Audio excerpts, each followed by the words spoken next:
Hello, this is Adam Rayner for Talk Audio TV, taking the opportunity whilst stopped here at this set of single alternate line lights to press go.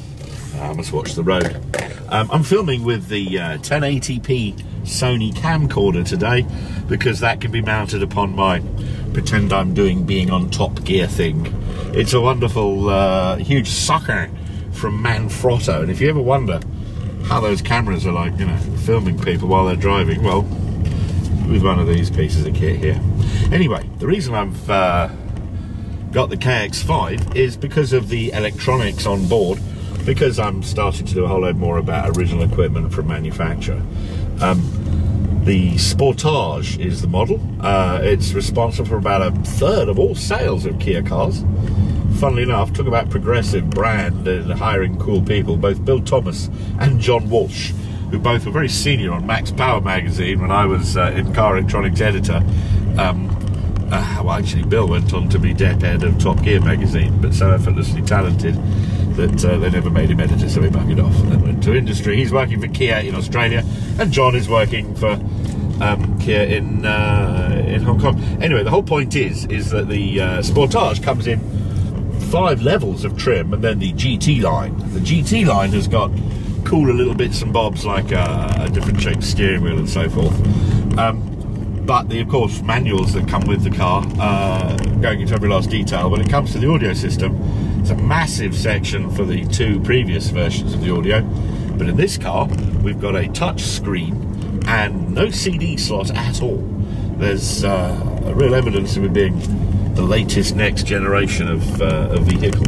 Now, I've just recently tested the latest iteration of a Swedish brand of motor car. They've gone from mostly switches and a couple of TFT things where there's a TFT screen in the dashboard and a TFT screen in the binnacle here, to entirely digital, that brand. But what Hyundai have done, oops, I just said Hyundai, wash my mouth out, what Kia have done, God, speak out, is to have taken a slightly more median path with their nevertheless top-end product.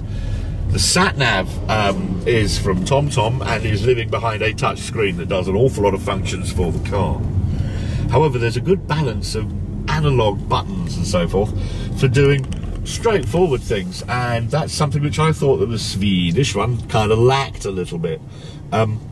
But the KX5, this is the highest specification one at 33,000 and a little bit on the road as it stands, spring 2017. And the features list in here is just bonkers. I think, I'm not sure, I'll look again, but I think the sunroof, I think you can call it a moonroof. The entire roof is made out of glass, if it's strong glass, because it's structural there. Only spotted that when I was going to the supermarket this morning. Hello, there's a joint at the roof there. The actual blind was so beautifully made that it didn't even look like a blind, unlike the one in the other car I just tried. So you've got a full-length roof blind, which is powered and very groovy, and a lovely sunroof with a wind deflector at the front of it. You've also got heated seats with 3 levels of heating, and more than that, which is just kicking in now, rather beautiful, cooled seats too. Oh, and that's got 3 levels too. You press pop, pop, pop, and you go cool, cooler, or really cool. Perforated, ventilated, cool seat. That stuff, that's the stuff of offensively expensive German brands. Funny enough, I just drove past Mercedes, who've got Jaguar opening over the road from them and asking for staff. Anyway, we've got a good cruise control and a speed limiter as well if you're paranoid about getting caught. There is something called connected services that you can get if you buy yourself, if you've got a, I'm driving first. There is something called connected services which you can activate through a Wi-Fi hotspot on your phone that gives you extra stuff to do with TomTom, because TomTom are one of the most advanced aftermarket OEM as well providers of navigation, and in this combination it's absolutely killer because they're a damn fine organisation, and well, the original flipping aftermarket maker of sat-navs.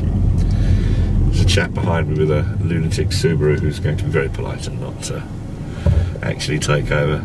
It's the chap from my local tyre place. He doesn't know it's me because I'm in a car that says Kia 747 on the number plate. Have to say, by the way, that the Kia press office, which has won awards, really makes you feel like a very important pickle. It says Press Fleet on the car. It says Press Fleet on the personalised number plate. And literally, I couldn't have been more spoon-fed. The only thing I had a question for, I'm a little bit ashamed to admit, and I will do it on camera, is I had a question about the final sort of specification of the... so I'm just witnessing something going the wrong way round a roundabout here. Oh, really, mate? Oh, bless them. I'm just going through Watford Hospital here, which actually technically I'm not supposed to do. But my wife works here, a little bit too much information. And they built a wonderful road so the ambulances can get through quicker. But if you use it for traffic, you're not supposed to get your picture took. Anyway, where the heck was I? Yes, blithering mid about the sat-nav in here. Connected services is something TomTom does, and that updates every 2 minutes. Because the stupidity of most normal sat-navs is that they don't know what's going to happen next. They have to keep on asking, and with the TomTom thing, it's going, oi, what, oi, what, oi, what. However many times have you looked at your sat-nav, so it's a Friday night, and it's giving you a route, and you're saying, really? You want to take me through London on a Friday night? Stroll on, mate. Stroll on. Yeah, so that's entirely more intelligent. Entirely more intelligent. DAB radio, of course. Gosh, there's so many comfort features in here, it's quite ridiculous. You've got a heated steering wheel as well, which is rather nice, with just the one level of heatingness. As if you needed more than that. Full climate control, of course, left and right.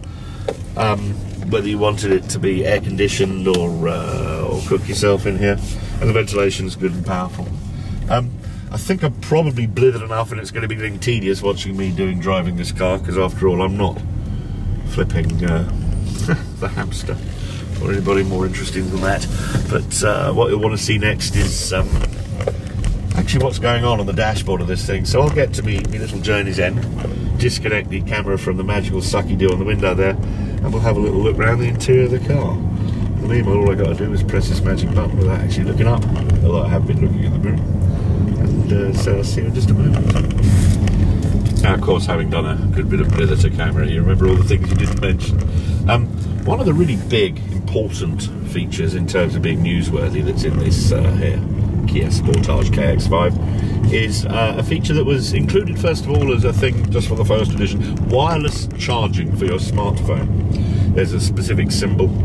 I wear the ridiculousest, crazy, great moron-proof case on my telephone because I'm an idiot and I drop them. Griffin Survivor, check that out, Google them. They're the biggest, rubberiest military specification.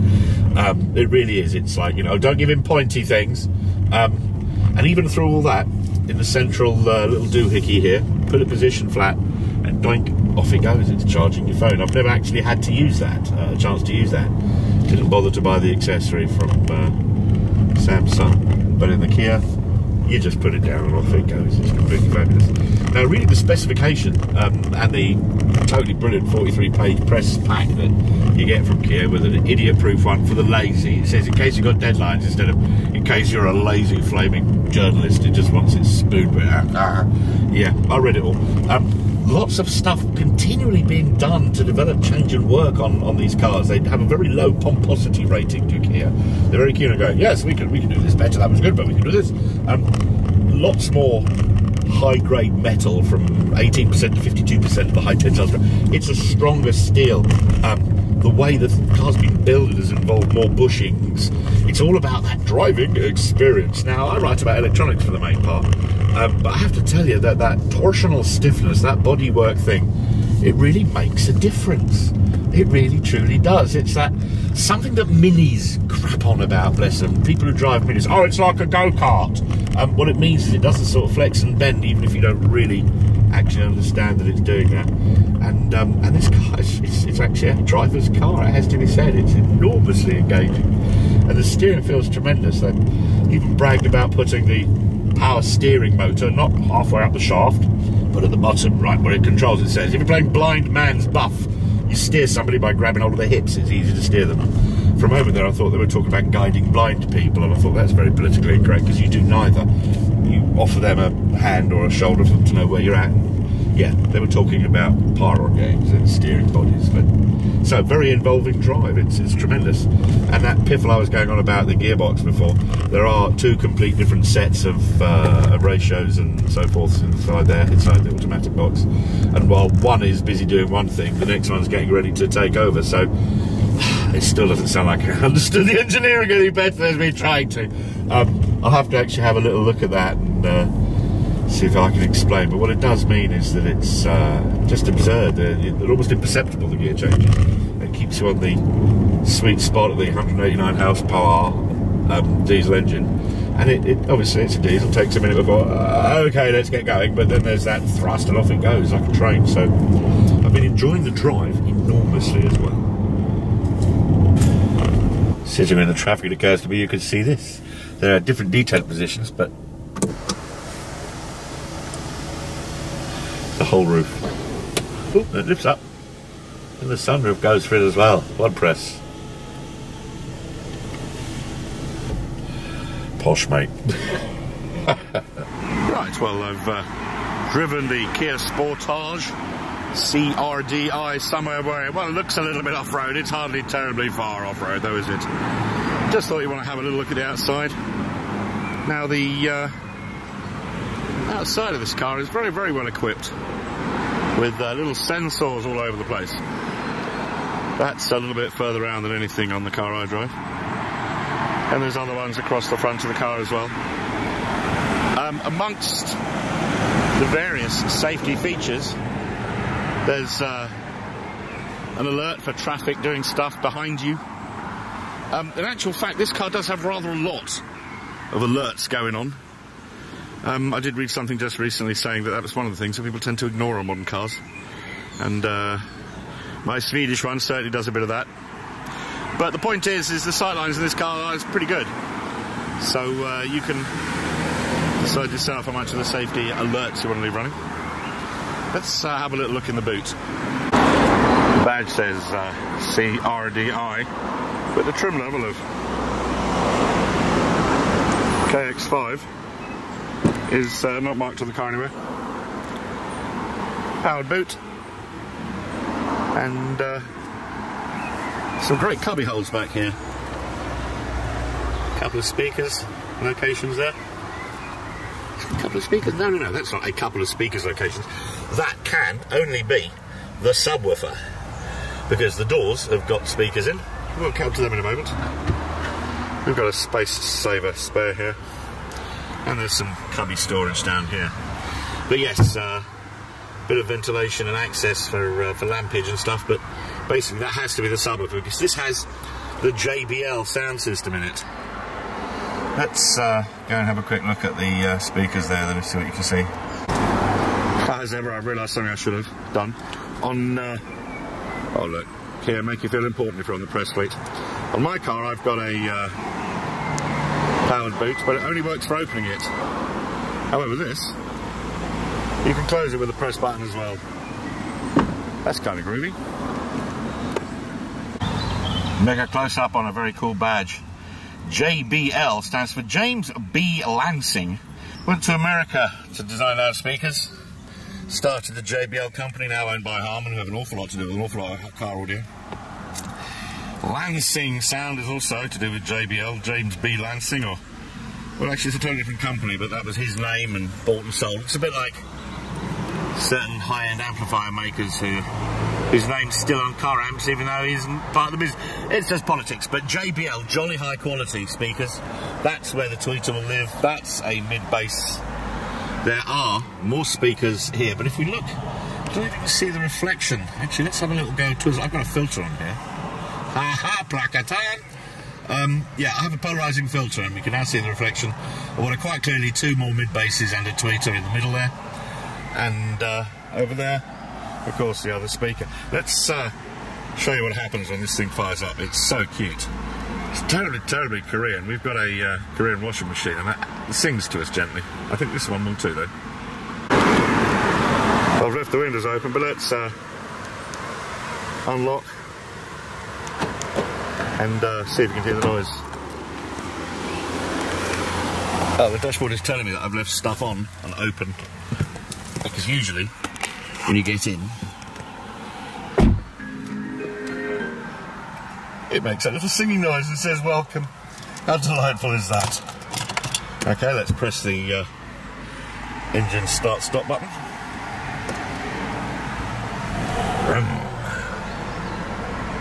You get a warning, drive safely, obey traffic rules, watching the screen on the vehicle is motor, getting to serious accidents, make selections only while stop, some map data may be incorrect. Please read the safety instructions and navigation manual. Ooh, finger in front of the lens. Now, that screen there has some deeply competent TomTom based navigation. And to be honest, I'm impressed with the combination of buttons and touchscreen. There's the one touchscreen product, but the actual buttons are very straightforward. And frankly, again, the recent thing I've had a go on from another brand, they've gone a bit too in love with touchscreen. Sometimes you want to reach out and just be able to do stuff easily. You can see I'm in a car park somewhere. I'm over the road from Mary Berry's favourite place, the Institute of Bakers. Now, the really groovy thing with this is if you hook up a bit of Wi-Fi to your phone, you can have connected services and get an awful lot more information. As it is, this is pretty darn good. It gives you traffic information. But the really, really cool bit is not the classic clocks left and right here, which give you all the information that most folks could possibly wish for, but it's this stuff in the middle. This is a TFT screen and does different things. Right now I've got it set to showing me a digital speedo because I'm a sad case and I got used to it. Flap that button and it will give you one lot of trip information. Flap it again, there's another lot. Now the little button here that shows just lines of text, let's just let it focus on there for a moment. Hit that, you can see the screen change behind it. There's a rather groovy compass there. Tells you what station you're on. If I go to use the controls here though, I can do all kinds of adjustments from the dashboard. I'm just switching the fire eyes around a little. So let's just say driving assist. Hit OK. Lane keeping assist. System. Can you see that? Autonomous emergency braking. That is a seriously cool piece of kit. If you mess up, it won't let you. Forward collision warning. Rear cross traffic alert. I was a bit startled, but yeah, somebody went across the back of me, and it gave me a bit of a bleepy warning. Speed limit information. It's got the outside temperature going on there. Press back. Let's just have a little look at what's going on over here. Hit the nav button. Check out this this screen here. Previous destinations, addresses, address book. You can put a tour in there. This one also, and this is really, really advanced stuff. This car supports Android Auto as well as, let's try to remember, Apple CarPlay. Sorry, I'm doing 4 things at once. Apple CarPlay was actually the reason that Android Auto exists, and is Google's answer to it. Route. Have we got a route aid in? Options. Let's see what it'll ask you for. Ooh, look at this. You can choose which you will or won't have. I wonder what a vignette road is. Traffic on vignette road. Time restricted road and tunnel. It's saying what you can and can't use. I must look up what vignette road is. That's interesting. It's terribly, terribly easy to put your telephone into here. It really is. It was cretiniously straightforward. Let's have a look at points of interest. Oh, petrol stations. This is no big deal. You've all seen sat-navs do their thing. Look, there's a Shell station just down the street. How close? How close? Oh, practically on top of me at this range. There we go. It's even got the phone number on it. That's pretty groovy. Does that mean if I hit that, then I'm actually going to be phoning them up straight from my sat-nav? I think it does. One rather groovy thing is, you see this bit here? That's actually just a little cover. And unlike some systems which are a little bit complicated, I bap the phone button with my finger. There is an SD card in there. I don't know if you can see. Let's just zoom in a little bit. Can you see? That's basically where you want to put new maps. You just download them to an SD card according to whichever. It does make loading it up pretty damn straightforward. This is really, really offensively cool. I'm sorry, but look at that. That's seat cooling. Oh, that's seat heating. But this is so neatly fab, because we have perforated, ventilated, powered seats at the front. Both of them are powered. In the back there is a seat heater. They've got USB sockets, all of their very own. Map. And there's a power socket back there as well. It really is tremendously well organised. The mode here, let's just press that button there. This mode is about whether you want to use cruise control, actually give you a speed limit so you can avoid getting nicked without actually having to think too hard about it. And then back to the main menu there. Resume, set. Basically, instead of the way other cars work, you just press this button and the car will go a bit quicker until you press set if you're setting it for cruise control. I've had a good go on that. Voice control, basically it tends, as far as I can work out, it wants you to be connected by Android Auto. I do, or Apple CarPlay. I do have an Android phone and I put Android Auto on it, and I'm supposed to know about this stuff, so let's get a USB wire and have a little go on that. That'll be another little clip at another location. But meanwhile, I have to say the kit inside this Kia is really, really impressive. It's pure digital though. Look down there. It says pure digital. Of course it is. What I mean is it's all virtual. There are no carriers. This phone, by the way, if I take that out, watch that little orange light will disappear. Bop. This Android telephone. Oh, this is such a cool feature. BAP, see that? Cordless charging. Cordless charging is a feature on Bentleys and Rolls Royces, and a big expensive thing on the very latest newest cars. It's included on KX5. 2 12-volt sockets as well, so you can have devices for days. So, as well as the cordless charging, you can have another couple of devices charging up, tucked in other places. But hell, I'm obviously just blithering now. The main issue is that Kia Sportage KX5 KRDI, one heck of a car. It's just so lovely to drive as well. But in particular, well impressed with the level of output of the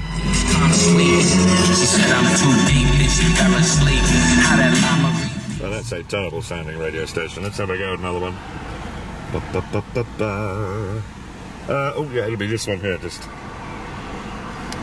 oh, there's a plus and a minus somewhere. Oh, I'm being stupid. Where are they? Where's the seek? Yeah, here we go.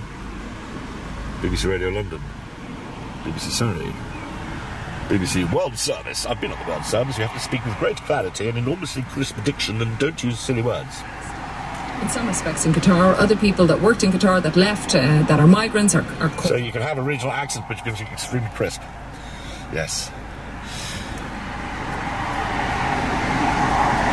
Ooh. Here we go. And that's where the nearest Kia garage is. That doesn't take very long, does it?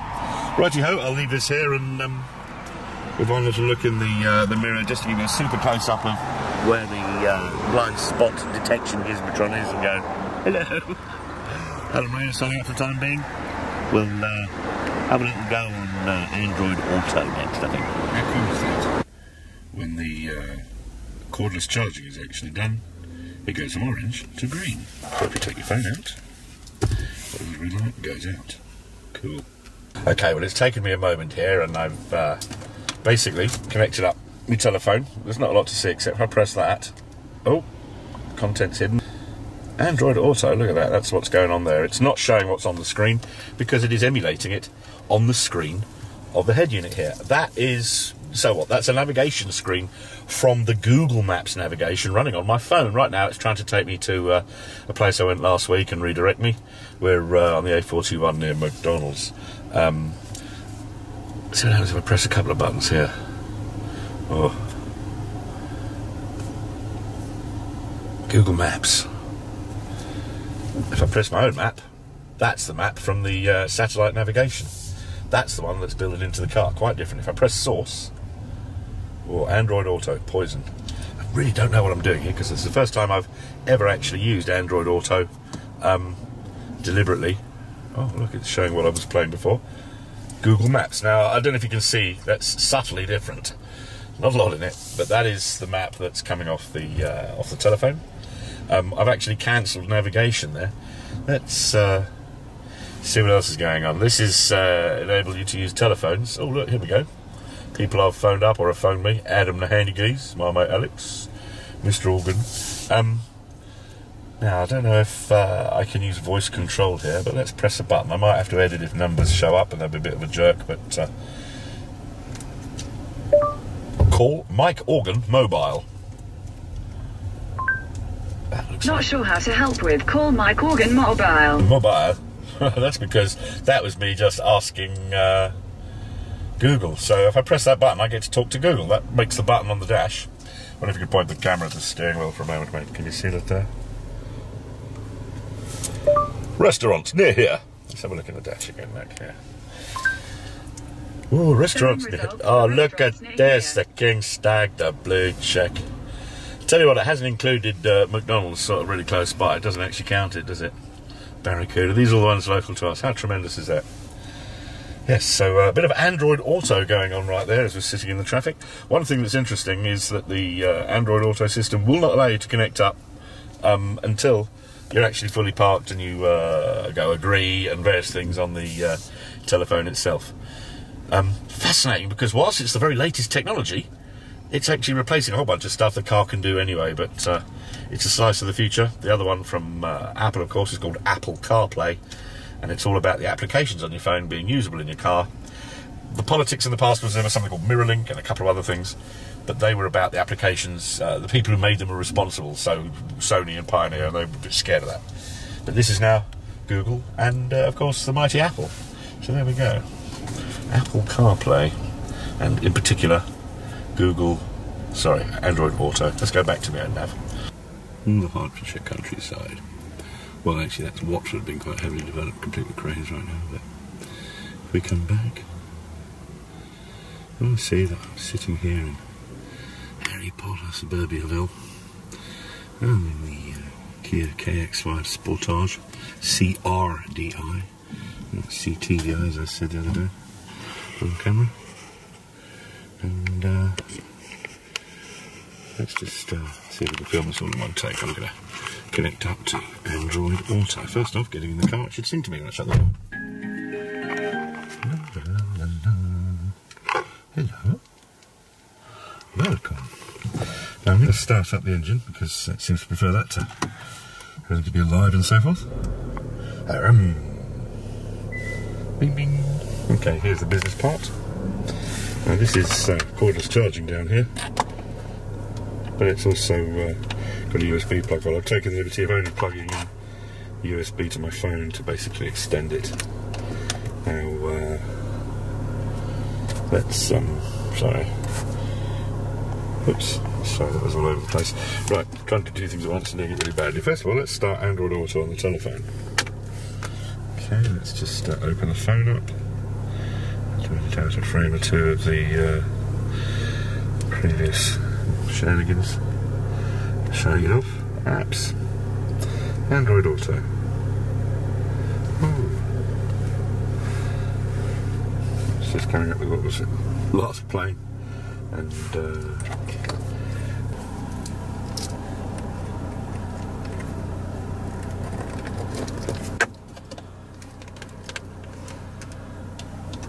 Android Auto comes live on the screen, and the phone says launch Android Auto. Okay, look for the thing on the dashboard to start, so I hit that. And then this looks like it's now quizzing. Oh, it's gone straight into it. The new message, I'm driving right now, from my mate Jenny, who's sending me some soap, because she makes that stuff. So there we go, that's fired up Android Auto. It really didn't take terribly long at all, did it? The telephone just says Android Auto on it. Interestingly, the cordless charging, well actually I can't lie the phone in there to see the cordless charging work there, but it's an enormously important part of it. And Android Auto gives you pretty much everything that your car's got, your phone's got. Return to Kia, no. Headphones, what's that? Google Play Music doesn't seem to be working at the moment. I think it's because I haven't actually played anything. Google Maps. Oh, look at that. Wow. So that's the Google Maps as against the maps on my phone. How groovy is that? And for the meanwhile, I was to press this, I think this is the source button. Zoink. Google Music. We're back to the DAB in the car. And if I press it again, let's see if we go back to Android Auto. Yes, there it is, Android Auto. Scroll through it. Sorry. That's the maps from Google. And this is the maps from TomTom. Different viewpoint. Okay, the Very Keen can now come and bring me Christmas cards. So, Adam Rayner, Kia KX5 version of the Sportage. Have to say that this iteration of the electronics in here really is tremendously impressive.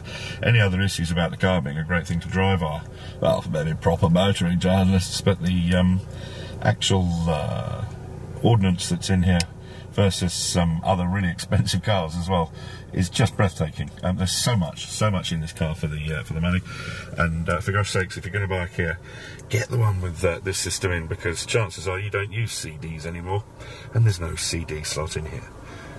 So finally, this is Adam Rayner for Talk Audio TV signing out.